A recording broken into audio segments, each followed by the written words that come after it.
Well, we welcome you back to WTOL 11 Your Day. It said breakfast is the most important meal of the day, but there are kids in Ohio who don't get one or a good lunch or dinner. The American Heart Association in the Buckeye State is hoping to secure those meals for kids who need them. State Government Relations Director in Ohio for the American Heart Association, Dustin Holfinger, is with us this morning. So, Dustin, good morning. And for many kids, as we say good morning, that good morning meal, that breakfast, they don't have that on the table. That's correct. Unfortunately, recently the federal reauthorization for school kids meals lapsed, and they are currently deliberating that in Washington right now. And in fact, last week they passed out of committee, they passed a bill that would approve the Healthy Meals, Healthy Kids Act to reauthorize that child nutrition program. So we're hoping that we can get these back in schools, and breakfast is obviously very, very important. We understand that. But the second meal and during the day and having these kids get a nutritious meal in their stomachs and in their bodies will only help them obviously physically, but also mentally and their astuteness during the classroom and paying attention and just being mindful of what's going on. So, Dustin, let's talk a bit about academically how that first meal of the day helps students and why it's so important that they have this meal, especially as we look to school restarting in the next 2 to 3 weeks.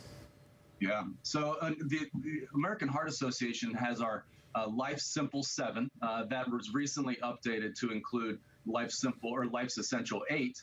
That eighth item is sleep, but the number one item on those essential 8 is diet, as you can probably imagine. So again, getting that nutritious food in a student's belly is only going to help them physically, hopefully to stay out of the doctor's office, to stay healthy, to stay attentive in the classroom. Now, Dustin, some could say this meal, breakfast, well, yes, we know it's important, but those kids, they can get that meal at home. What do you say to those folks? While that is true, not every family has the ways and the means to make that happen, unfortunately. And a lot of parents rely on latchkey programs at schools to drop their kids off before they go to work, or don't even have anyone to drop their kids off at work, and they're riding the bus in at 7:30 in the morning, 7:15 in the morning. So getting the kids to school and getting a meal in them as soon as they get in the building is a great way to start the day for these people that simply just cannot afford it or is not within their means to provide that meal during the morning. So if this continues to be an issue going into this year, what could be some of the potential downfalls for these students who can't get this first meal of the day?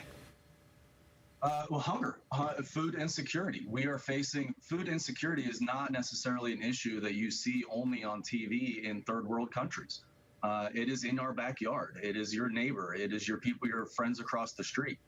We need to ensure that these people have the ability to eat healthy and provide those nutritional requirements to keep them going. It's not just the kids. We also worry about the parents and make sure that they are getting the food that they need to operate and work their jobs to maintain the lifestyle for their families. Well, Dustin, thanks so much for bringing light to such a serious issue, especially as we look ahead to school starting back up again. Yeah, thank you, Stephen. Appreciate it. Well, we want to thank you for making Toledo's only live local 9 a.m. show a part of this Wednesday morning. WTOL 11 Your Day is back in a moment.